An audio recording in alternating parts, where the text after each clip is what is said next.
Situação cancelada no Flamengo. Landim derruba Gabigol do cavalo em despedida derradeira. Vamos comentar sobre isso, tem várias outras notícias do Flamengo. Estamos aqui diretamente do estádio Heriberto Wilson, onde daqui a pouco vai começar Criciúma e Flamengo, Flamengo e Criciúma. Então toca aí, meu parceiro, minha parceira.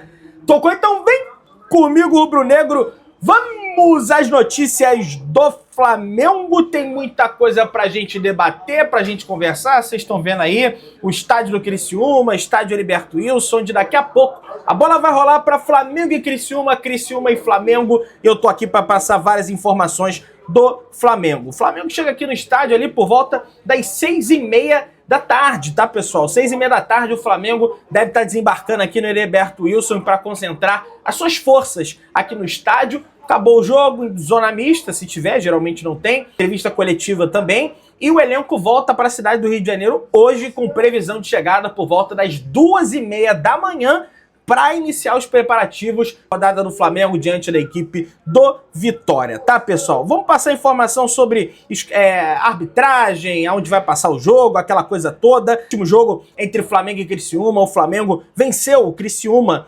né? O Criciúma vem de 7 jogos sem conseguir vencer no Campeonato Brasileiro, perdeu pro Corinthians uma virada de 4-2. Eu tava torcendo pro Criciúma, louco para rebaixar o Fluminense, mas infelizmente o Criciúma perdeu essa partida. O time comandado pelo técnico Cláudio Tencati tem 38 pontos e ocupa a 17ª colocação do Campeonato Brasileiro. No primeiro turno, o Flamengo vence o Criciúma de virada no estádio Mané Garrincha, inclusive com gol de pênalti de Gabriel Barbosa, o Gabigol. Um pênalti bizarro que aconteceu nessa partida quando o jogador do Criciúma jogou uma bola, lembra? Tava no gramado, na outra bola, dentro da área, e acabou marcando o pênalti ali, dentro do campo mesmo, pro Flamengo, e o Flamengo ali conseguiu vencer a equipe do Criciúma. Foi uma das poucas viradas, né, que o Flamengo conseguiu nos tempos do Tite no Flamengo, né? Foram pouquíssimas, não me lembro mais de outra virada.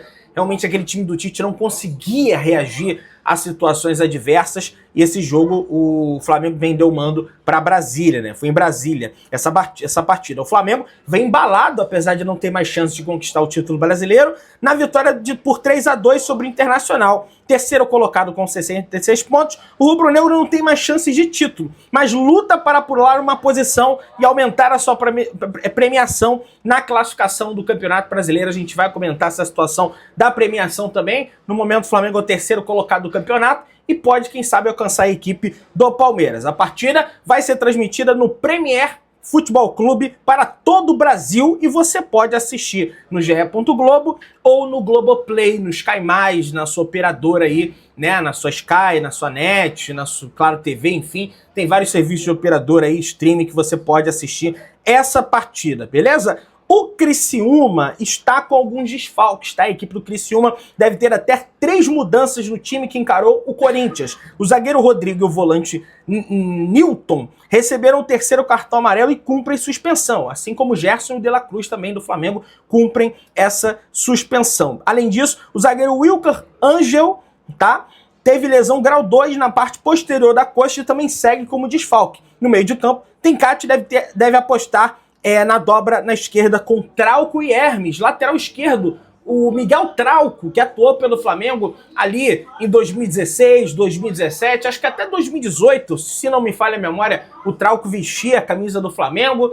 Era um lateral que deixava a desejar defensivamente, mas é um lateral que tem uma boa batida na bola, um lateral que cruza bem, é um lateral que chuta bem no gol, né? Então, ofensivamente, é um jogador que pode oferecer risco para o Flamengo, e a gente sabe como é a chamada lei do ex, né? A provável escalação do Criciúma deve ser Gustavo, Dudu, Alisson Maia, Tobias Figueiredo, Miguel Trauco, Barreto, ele que fez o pênalti bizarro lá em Brasília, o Barreto, Ronald, o Mateuzinho, Marcelo Hermes, Bolazier, o francês, que fez 2 gols diante da equipe do Corinthians, é um dos destaques da equipe do Corinthians, e Felipe Viseu, outra a lei do ex aí que o Flamengo pode ter. Felipe Viseu, criado nas categorias de base do Flamengo, pode acabar fazendo gol no Flamengo aí também. Vamos ver como é que vai ficar essa situação, beleza?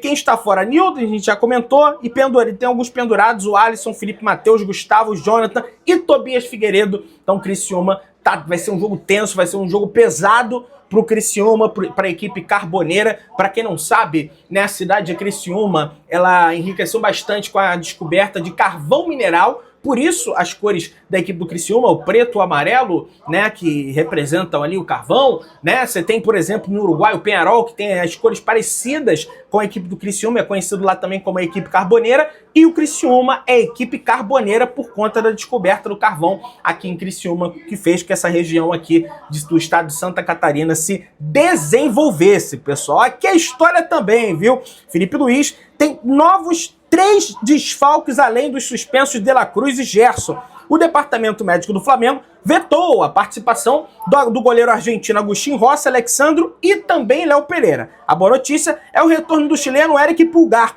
que ficou de fora da vitória por 3-2 sobre o Internacional de Porto Alegre, após ter sido expulso no 0-0 empate que o Flamengo teve em Fortaleza. Ali perdeu as chances, não só ali, né, mas ali que oficializou a não disputa do Flamengo pelo título. Com o volante chileno como titular, a tendência é que o técnico repita o esquema tático, mas também há a possibilidade de uma formação com 3 zagueiros. Eu sei que o Felipe Luiz, na entrevista coletiva, vai negar que sejam testes para a próxima temporada, mas é isso aí, cara. Tem que ter variação de jogo. O próprio Felipe disse que uma boa equipe precisa ter pelo menos dominar 2 formações, né? De repente você está jogando numa formação A, não tá funcionando, você vai para B, aí usa B, não dá certo, você volta para A, daqui a pouco pode até ter uma C, então tem que ter variação tática, e é isso que ele tá demonstrando na equipe do Flamengo, diferente do último treinador, o Adenor Bach, o Tite. Provável escalação do Flamengo: teremos no gol o Matheus Cunha, que recebeu um prêmio da Intercontinental, patrocinadora da Copa do Brasil,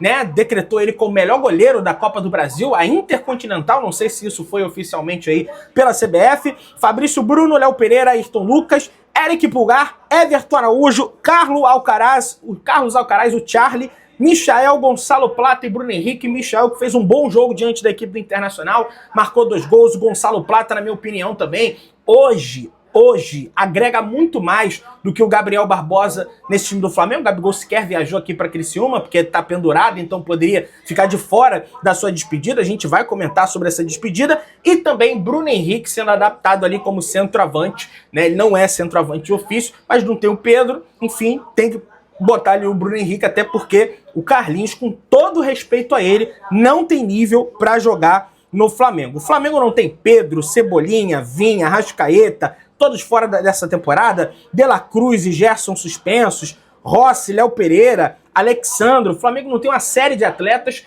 tem uma série de atletas que podem ficar de fora da última rodada do Campeonato Brasileiro, a 38ª, Alan, Davi Luiz, Eric Pulgar, Gabigol, que não viajou, então não vai ficar de fora, Léo Ortiz e Varela. Todos esses possuem cartão amarelo e podem ficar de fora da última rodada da Copa do Campeonato Brasileiro aí. Então o Eric Pulgar, apesar de ter ficado fora da última, foi porque ele foi expulso. No mesmo jogo ele tomou cartão amarelo acumulou, e se ele tomar outro cartão amarelo hoje, ele vai ficar de fora da última rodada contra a equipe do Vitória. E o Eric Pulgar adora um cartãozinho amarelo, não porque ele faz de propósito, porque ele chega firme, chega duro, de vez em quando chega atrasado nas jogadas e acaba ficando realmente suspenso. Quem apita esse jogo de hoje é o árbitro de Goiás, Goiânia, o Wilton Pereira Sampaio. Dentre esses da CBF, é um dos melhores que tem, apesar de não ser grandes coisas. O bandeira número 1 é o Bruno Bosquilha do Paraná, bandeira número 2, Leone Carvalho Rocha de Goiás, o árbitro de vídeo, né, o Wagner Huey do Espírito Santo, terrível Wagner Huey, né? Eu lembro até hoje quando ele era árbitro de campo, 2018, Flamengo e Vitória no estádio do Barradão. Bola bateu na cara do Everton Ribeiro, ele marcou pênalti pro Vitória, expulsou o Everton Ribeiro dizendo que bateu na mão, um negócio assim absurdo. E o quarto árbitro é o Bruno Pereira Vasconcelos, do quadro de árbitros da Bahia, galera. Torço aí para que façam realmente uma boa arbitragem. O Flamengo conta com 2 reforços para esse jogo de hoje, né? O Flamengo tem um retorno, além do Eric Pulgar, que estava suspenso, Luiz Araújo também reforça o Flamengo, está na lista de relacionados, certamente estará no banco de reservas aí e vai ficar como opção para o Felipe Luiz colocar ele. Até acredito que o Luiz deve entrar no jogo, faz bastante diferença o Luiz Araújo para o time do Flamengo, é um dos líderes da assistência do Flamengo, mesmo com tanto tempo parado, criava várias oportunidades de gol, além da velocidade, do drible, da força física que ele tem um bom passe também, então já deve começar a entrar, até já pensando na pré-temporada de 2023. 2025, que o Flamengo fará nos Estados Unidos, beleza? Vamos lá. E aí, a Luísa Sadawal, eu falei que ia comentar sobre a premiação do Campeonato Brasileiro. Terminar o Brasileiro em segundo lugar significa a divisão de premiação com os jogadores. O acordo é que, se for campeão ou vice, o Flamengo dá uma parte do dinheiro em divisão com o elenco. Do terceiro lugar em diante, o valor da premiação ficará todo para o clube. Enfim, informação aí da Luísa Sá, mas não é por isso também que o Flamengo, não, vão ficar em terceiro, vai ficar tudo, não seja por isso. O Flamengo vai tentar vencer o Criciúma, mas sinceramente eu queria ver o Fluminense rebaixado. Já até conversei com os companheiros aqui, mas pouco creio que o Felipe Luiz vai entregar a partida pro Criciúma, que ele vai falar no vestiário uma coisa dessas. Não acredito nisso, os atletas são profissionais, vão entrar para tentar vencer o jogo, para tentar somar os 3 pontos, para tentar colocar o Flamengo no vice-campeonato brasileiro, né? Que o Flamengo já nem vice, o Flamengo é há bastante tempo, enfim. Então vamos ver como é que vai ser essa situação. Inclusive hoje, o Eric Pulgar, o chileno, chega a 100 jogos disputados com a camisa do Flamengo, entretanto, sem uma definição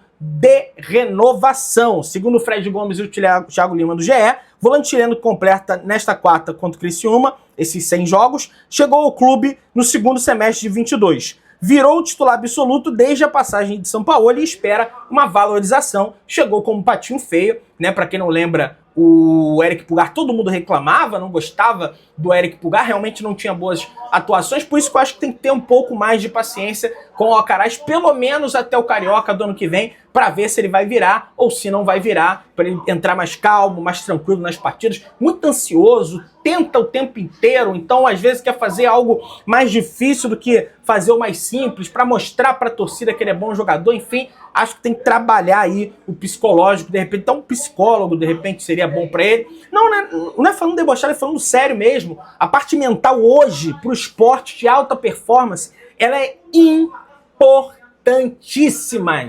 Importantíssima. E a gente tem vários casos sobre isso aí, então acho que é o caso, quem sabe, do Carlos Alcaraz. E aí, se não for bem, realmente vai ser um erro do Flamengo pagar o que pagou para um atleta que não jogou. Torcida do Flamengo simplesmente esgota ingressos para a despedida de Gabriel Barbosa, o Gabigol, para a partida derradeira da última rodada do Campeonato Brasileiro, a 38ª rodada do Campeonato Brasileiro. Todas as 55.380 entradas para rubro-negro já foram comercializadas para o jogo contra o Vitória no domingo.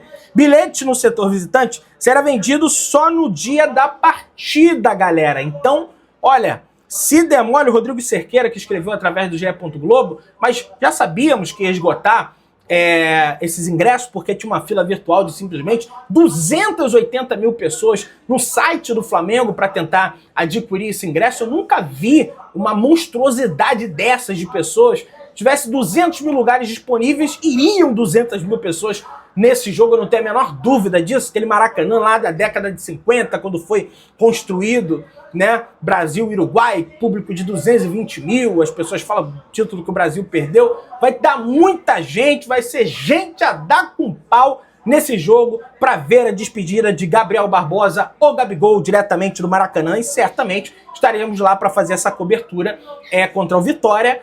Acabando o jogo aqui, vamos fazer o trabalho todo e já vamos pegar a estrada para voltar para Florianópolis. 6 horas da manhã o nosso voo para voltar para a cidade do Rio de Janeiro, beleza? Negócio assim, os bilhetes para o setor visitante serão medidos apenas a gratuidades ainda e cortesias que totalizam cerca de 70 mil. Então, quem sabe poderemos ter 70 mil pessoas. O Flamengo vai fazer ações de marketing, no ingresso, bandeiras no estádio, enfim, vai ter muita coisa aí. E tem mais uma outra situação que a gente vai comentar aqui no vídeo também, beleza? Vamos lá, pessoal. Diretoria do Flamengo fará a segunda chamada para apresentar mais uma vez o projeto preliminar do estádio. Convite enviado aos sócios no início da semana. Nova apresentação está marcada para as 19 horas desta quinta no Salão Nobre da sede social da Gávea. E muita gente falando que é medida eleitoreira, aquela coisa toda, enfim. Eu não me meto nisso. Vou lá no dia fazer minha cobertura, que isso aí, meu amigo, vai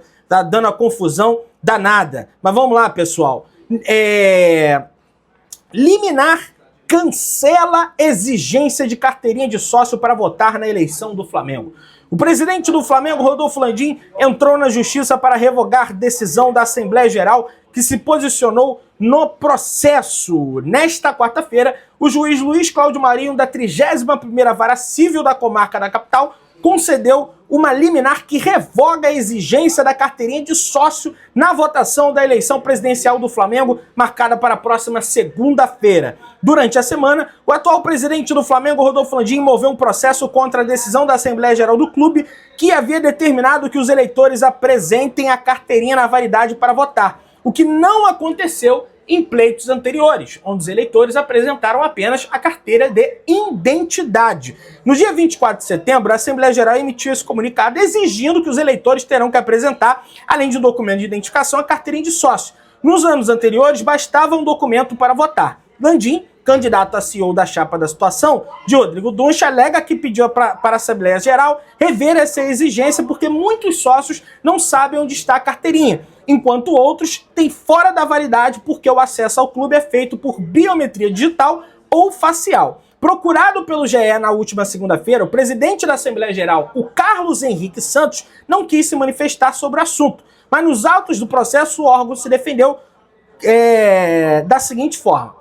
A Assembleia Geral do Clube de Regatas do Flamengo, representada pelo seu presidente Carlos Henrique Fernandes, se pronunciou sustentando subsistir conflito de interesse entre o autor, presidente do Conselho Diretor e o órgão representante do Clube de Regatas do Flamengo, na figura do seu vice-presidente jurídico, candidato Rodrigo Duncha Abrantes, publicamente apoiada pelo demandante. Asseverou ainda a regularidade da atuação da Assembleia Geral, salientando que a exigência constou em todos os editais de convocação para as eleições. Enfim, agora não vai ter essa exigência, a não ser que caia liminar, né? Faltam alguns dias ainda para isso aí. Eu sei, meu amigo, que tá tenso, o clima no clube tá bem tenso.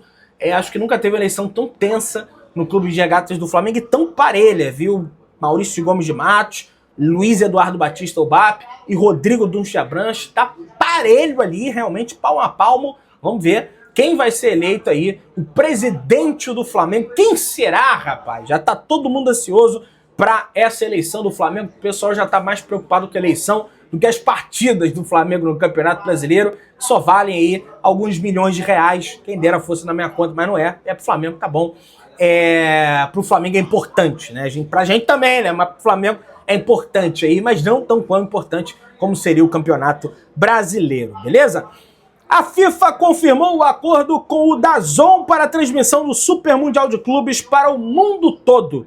Todos os 63 jogos serão transmitidos de forma grátis para todo o planeta. A plataforma, confirmada pela FIFA como emissora exclusiva da Copa do Mundo de Clubes de 2025, a plataforma vale adicionar que se tornou a dona de direitos. Ela vai transmitir e tem a liberdade de negociar com, segundo a FIFA, redes locais lineares abertas, ou seja, empresas brasileiras podem comprar com a DAZN o direito de transmitir a partida. Vamos ver se a Rede Globo, a Record, a SBT, a Band, alguém vai ter esse interesse também de comprar o Super Mundial de Clubes, que a gente vai estar lá também para fazer essa incrível cobertura, beleza? Segundo Gilmar Ferreira, do Jornal Extra, Gabigol teve um pedido especial recusado pelo presidente do Flamengo, Rodolfo Landim, relacionado à sua despedida no jogo de domingo contra o Vitória no estádio do Maracanã. O jogador, que se despede do clube, solicitou que fosse disponibilizado o microfone para realizar um pronunciamento ao público presente. No entanto, o pedido foi negado pelo presidente Rodolfo Landim, que teria receio de que a ocasião fosse usada para fins políticos, já que as eleições para a presidência do clube acontecem na segunda-feira. Essa preocupação surge devido ao contexto eleitoral no clube e o temor de que Gabigol pudesse repetir a abordagem do discurso feito após a vitória na Copa do Brasil, na Arena MRV, o que gerou repercussões significativas. A organização do evento segue com cautela para evitar que a celebração se torne palco de debates políticos, focando na homenagem ao atleta. Eu acho que também tem que ter microfone. Não vai falar. Vai falar, vai despedir, vai... É lógico que o Landim está preocupado com a polícia, não estou defendendo o Landim. Agora ele vai ter o microfone da Globo. Ele vai sair do gramado, ele vai falar num microfone mais alto que o microfone do estádio do Maracanã, que é o da Globo. Tem isso, né? Não sei se esse jogo vai ser da Globo, apesar que pode ser o jogo do... Mas se passa no Premiere é a mesma coisa também. Enfim, vamos ver. Se inscreva no canal, se não se deixa o like, tamo junto.